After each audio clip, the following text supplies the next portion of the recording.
الرحيم اللهم صل على محمد وعلى آله الطيبين الطاهرين. Assalamu alaikum, everyone.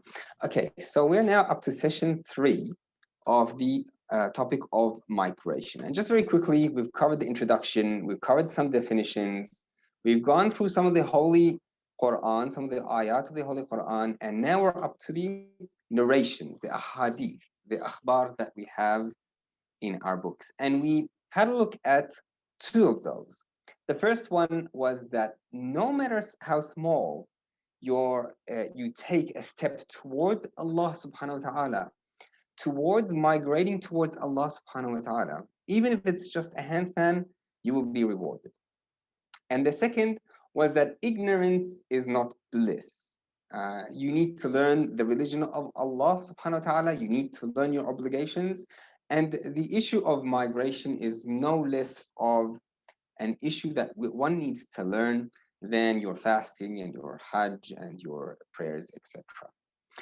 Now we're up to the third narration. And this third narration speaks about greater sins. So the greater sins are 7. سمعته يقول الكبائر السبع, based on the narration from Muhammad ibn Muslim from Abi Abdullah alayhi salam, and this narration can be found in Kitab al-Kafi, which is one of the 4 most important references that we have in the Shia school of thought. Kitab al-Kafi, volume number 2, page 277.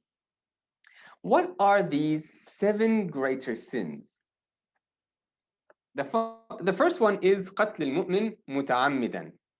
What does that mean? The intentional killing of a believer. If you intentionally kill a believer, that is a greater sin. The accusing of a believing woman who is not an adulterer to be one. The third is to turn your back in escape from enemy army on the battlefield. So that's when you are in the middle of a battlefield and out of fear, you turn your back and run away. That's considered one of the greater sins. التعرب بعد الهجرة. This التعرب, in the way that we've learned the definition of what it means, which is to go backwards in your religion, to leave, for example, an Islamic country and go towards a non-Islamic country, or to leave a spiritual state that you were in and to go backwards in that. That's التعرب بعد الهجرة, greater sin. Oppressively consuming the wealth of the orphan, consuming usury after it was forbidden, al-riba, and everything that Allah subhanahu wa ta'ala has obligated the punishment of hellfire to. The point being here in this narration that التعرب بعد الهجرة is considered to be a significant issue, an important sin, a greater sin, one of the kaba'ir. Okay, so what are the points that we can take from these narrations?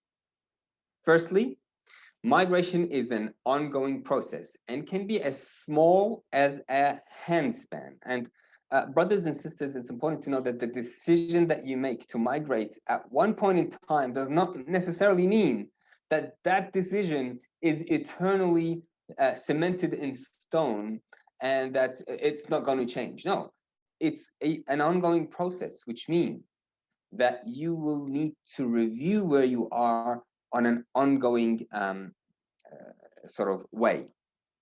The second is that ignorance is not bliss. Be informed and ready for action. You may not need or be able to do anything about it now, but you need to be informed about your obligations. So should an opportunity come up, or should a threat come up, you need to be aware of your obligations and ready for action at any point in time. التعرب بعد الهجرة is a greater sin, and as per Surah An-Nisa, ayah number 100, أعوذ بالله من الشيطان الرجيم بسم الله الرحمن الرحيم ثم يدركه الموت فقد وقع أجره على الله. The person who migrates and then death falls upon them, the reward is upon Allah subhanahu wa ta'ala. It is a great reward. So even if you're on the way and death meets you, and you haven't reached your destination in terms of migrating, you will be rewarded. Death is not something that should be feared, and that is the ultimate price one wants to pay. For example, you might lose a house, you might lose your job, you might lose your car, you might lose a whole lot of comfort in the world. But what's the ultimate price? Your life. And even that should not be feared, let alone anything lower than that. صلوا على محمد وآل محمد. So we've covered these issues, and now we want to look at scholars. And this is where it starts to get more interesting. We're going to look at some of the classical scholars, and then we'll move progressively through time and history towards the more the modern scholars and what our current maraja have to say about that. The first scholar that I'd like to talk about is Sheikh al-Tusi, who has written a book, well, he's written many books, but in his book Al-Mabsut, he writes about the issue of migration, and he categorizes people into three with regards to migration. And this kind of helps us get the answers to many of the questions, like what if everyone leaves the West? Who's going to look after them?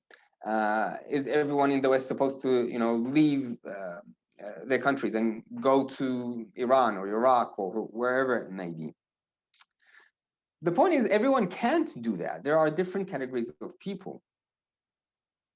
So let's have a look at these categories. The first one here is that they're recommended to migrate, but not obligated. They're not recommended to migrate, nor obligated, or that they're obligated. So let's have a look at each one. Who are the ones that are recommended to migrate, however, not obligated? Okay. So the first group are a group of people who have, for example, become Muslim. They've reverted. They're living in Canada. They've discovered about Islam, and they've converted. So they're amongst polytheists. They're amongst kuffar. They're amongst people who are non-believers. But they are also protected by their own family. Okay? So they're able to practice their faith openly and are also able to migrate and propagate the religion of Islam. Okay, so they can migrate, but they're not obligated. Why? Because they can still practice their religion where they are. The second group consists of those who are not able to practice their religion freely. And as they should be, so they're weak, they're mustadafin, right? And unable to migrate due to financial reasons, due to political reasons, or even psychological reasons. So they think they're in the right place, for example. They're mustadaf from that point of view. So they cannot migrate for whatever reason. In that case, they're not recommended nor obligated to migrate. Okay, so they're considered the mustadafin. If you go to Surah An-Nisa, ayah number 97 through to 100, Allah subhanahu wa ta'ala talks about those mustadafin. They're not recommended to migrate. Then there are those who are obligated to migrate. Who are they? Those who are not certain, right? They don't have the yaqeen, they don't have the certainty of being able to protect their religion whilst amongst non-believers, and are able to migrate. So they have the financial capacity, for example, the borders are open, it's not dangerous, and they can migrate. And so they have to, especially if they're not certain about protecting their own religion. And I'll add to that from other scholars as well, if they're not able to protect the religion of their families or the religion of their grandchildren, as an example. And then Sheikh Tusi talks about those ayahs of Surah An-Nisa 97 and onwards. The next scholar is Alam al-Hilli. Now he has the same kind of categories. He categorizes it into three parts. Seems to be the other way around. He starts off with those who are obligated to migrate.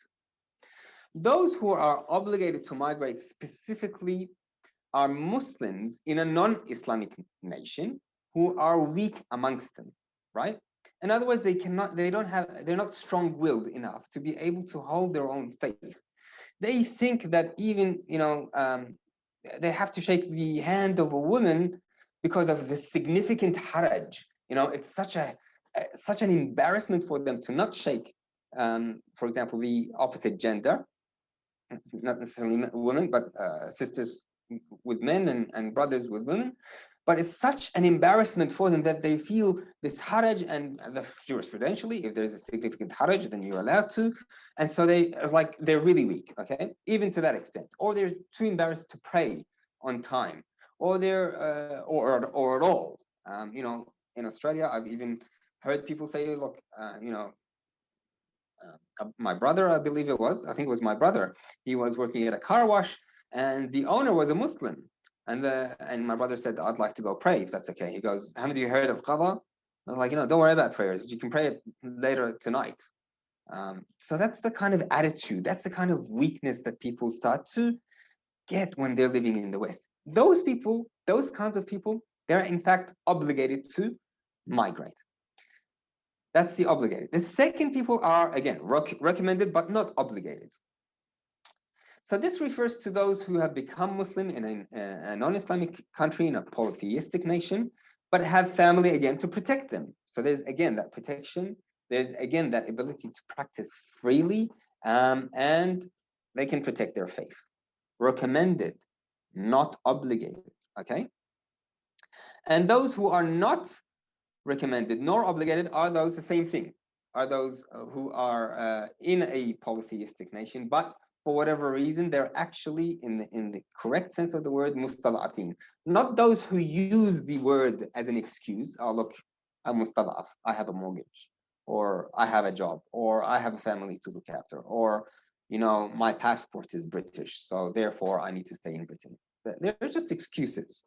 Nobody said, as you know from the ayah of the Quran, of the Holy Quran, migration is not meant to be easy, right? It's a struggle, it's a jihad, it's a huge effort. So nobody's saying that it is supposed to be easy. Allama Muhammad Baqir al-Majlisi, right, in Bihar al-Anwar, in this 110 or so volumes that he has, in which he collated all of the narrations, right?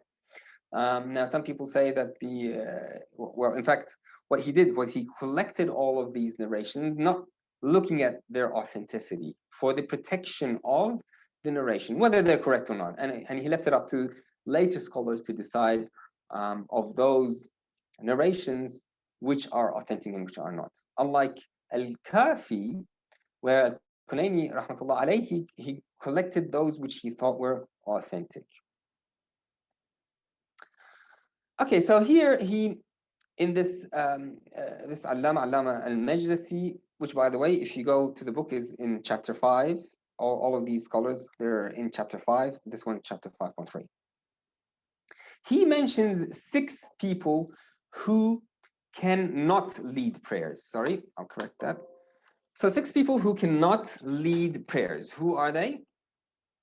He mentions one after the other. The first one is a child who is born to adultery, ibn al-haram. So, for example, you know, or zina, out of wedlock. The parents conceived the child out of wedlock. He is not allowed to lead prayers, and there's a philosophy behind that. That's another story.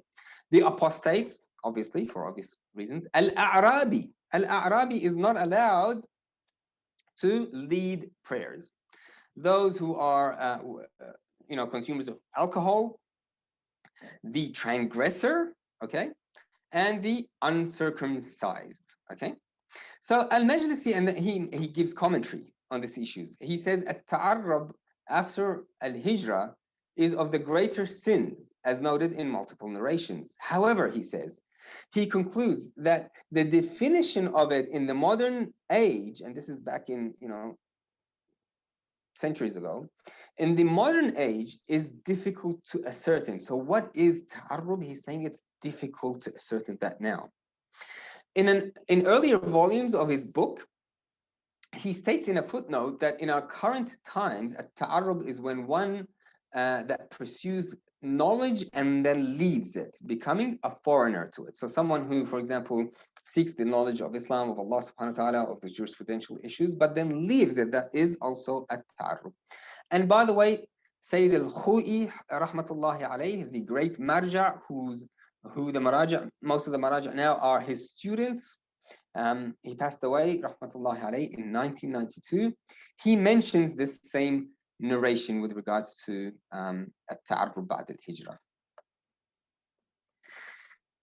Now we move closer towards modern scholars. Sayyid Muhammad Saeed al-HAKEEM is a current marja. And on his website, he's in Iraq, on his website al-hakeem.com, he has a couple of questions that I've put here. This is from the English section of his website. If you would like to go have a look at it, it's question number 674. Let's read the question. The questioner asks, many Sunni scholars insist that hijrah immigration is a necessity. I am a convert born into a non-Muslim country. So very similar to what we read earlier. And if I were to leave, it would most probably entail losing custody of my children. So he had a particular scenario there. What is the Shia opinion of hijrah? The answer, as we stated at the very beginning of the series, it is not mandatory to immigrate to Islamic countries. A Muslim must live in any place where he or she can observe the religion to find happiness in this life and hereafter. There might be a non-Islamic country with a more suitable circumstance for Muslims to guard their religion than in Islamic one. Okay, what is the point of this answer? The point of this answer is this: that migration does not necessarily mean go to an Islamic country. It might mean go to a better place. It might mean go to, there's just that one handspan is all you need to do to find a place in which you can practice your religion. However, in the Arabic section of his website, this is the answer to the question, which goes, what is the meaning of the term at-ta'arrub, after migration, that has come in narrations listing greater sins? And the answer is, then the meaning of this term is to travel to a country in which a Muslim cannot protect their religion or is unable to perform what is obligated upon them Islamically in that country. So again, at-ta'arrub is going to a place where you cannot practice your religion, your faith. You cannot protect your faith and religion. That is at-ta'arrub. صلوا على محمد وآل محمد. Are there any questions so far? Because the next marja that I'm going to go to are the two major marjas that we have at the moment, Sayyid Ali Khamenei and Sayyid Sistani Hafidhahumullah. If you have any questions, you can ask them now. Otherwise, I'll go on to Sayyid Ali Khamenei Hafidhahullah. All right. I think I've lost the sharing, so let's go back there. All right. Again, on the website of the Rahbar, on leader.ir, he has a number of questions. I've selected a few, not all of them. The first one that I've selected is this one here. Is it permissible for a Muslim to immigrate to a non-Muslim country? What should the answer be? It's permissible. There's no problem with it. Let's have a look at the answer. There's no objection to it, but it's conditional. Provided that it does not involve fear or detesting and deviating from one's own religion. Having preserved his faith and observed caution, it is incumbent on the immigrant, to the best of his ability, to defend Islam and Muslims. So again, same answer. It is going to come over and over again.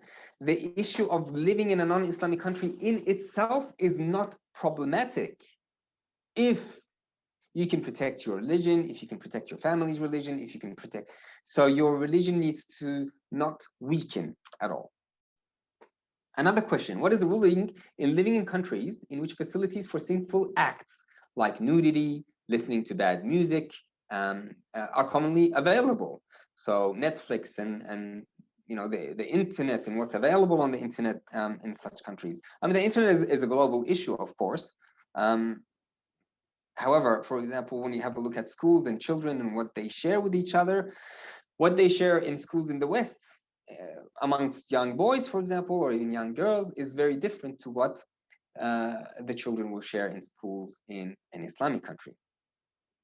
There are problems. I'm not saying that there aren't any problems in Islamic countries. However, we're talking about probabilities and possibilities. What is the duty of those individuals who recently entered the age of ritual maturity there?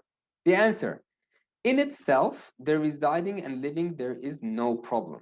However, they should avoid those acts considered haram by Islamic law. Of course, if they fail to do that, immigration to Islamic countries for them becomes obligatory. So you've migrated, you're living there, you're going to a non-Islamic country, or you are living there and you've tried your best, but you can see that your faith is not growing or it's going backwards. That's when it becomes obligatory. Sayyid, can I ask a question, please? Yes, please go ahead. You see the way it was saying to avoid.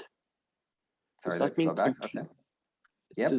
Does that mean to completely avoid it, or to not listen to it with, in the intention of listening to it? For example, if you go to a shopping center or to the shops, they often have music in the background. Yes. You obviously hear it, but you don't have the intention of enjoying it and listening to it. Yeah. So the jurisprudential answer to that question is that if you're not if you're there and it so happens that the music is playing, right? You're not there to listen to the music. You're not there to dance to the music. You're not there to get affected by the music. You're there to shop for a book, for example, in a library, or at a shopping center. I'm not sure what shopping centers you have, or grocery stores like Walmart or Costco, whatever it may be, right? We have Kohl's and Woolworths. And you go there and they're playing the music. That's incidental. So you can't really avoid that, but you're not going there to listen to it. However, if you're affected by it, then yes, you should leave. Now, that's jurisprudentially speaking. On a spiritual level, of course, that's there's higher issues there. It will affect you, and if you feel that it does affect you, then that is problematic. So even if you're listening in a you go in a taxi and they're playing the music, if you're able to ask them to turn it off or whatever the case may be, it would be better if you can, if you do. But yeah, if you can avoid altogether, great. If it's there incidentally, you do your job and you get out. Sometimes you go into the shop and the person next to you say, "Oh my God, listen to the music." It's like, what music? I wasn't even listening to it. So that's how you should be. It's like you're not even aware of that music. Perfect. Jazakallah, Sayyid. No problems. Okay. Sayyid Ali Khamenei, Hafidhullah, in 1974 gave a series of lectures, and it has been published in a book called Islamic Thought in the Quran.